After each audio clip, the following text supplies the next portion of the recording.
lahat ng nandito, Lord God, naging blessing siya sa iba't ibang paraan. Pinagpapasalamat po namin na nagkaroon kami ng Tito Tony sa buhay namin, Panginoon. Ngayon, Lord, kasama niyo na po siya. Ang dasal po namin, Panginoon, ay healing for the family, Lord. Na naiwan po niya. Protection for everyone. And peace para po kay Tito Tony. Alam po namin, Panginoon, na He is your follower, Lord God. Wala po siyang hilangad, kundi kabutihan ng pamilya niya, Panginoon. Ever since, Panginoon, naging mabuti siya sa lahat. And naniniwala po kami, Lord, na kasama niya siya ngayon. Nakatingin siya sa aming lahat, Lord. Masaya siya, Lord, dahil naglaan ng oras yung mga tao para sa kanya. And we are praying, Lord God, na sinasalubong niyo siya ngayon, Panginoon. Masaya, kasama niyo siya. And He will bring peace to His family na naiwan, Lord God.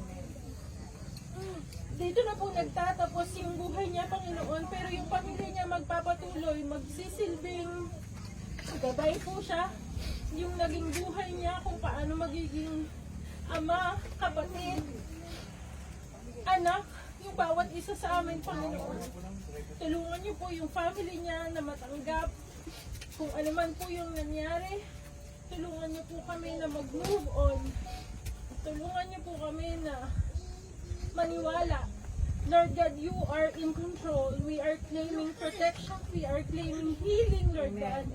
We are claiming na si Tito Tony po ay kasama ninyo at magpapatuloy, Lord God, na gumabay sa family niya.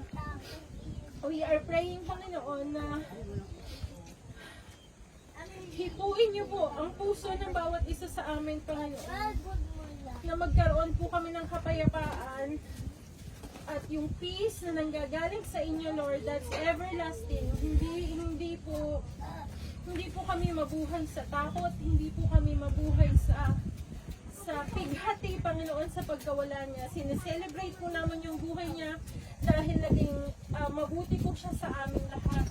Maraming salamat po sa buhay ni Tito Tony, Panginoon, sa lahat ng family, sa lahat ng mga kakilala, sa lahat ng mga kaibigan na narito ngayon.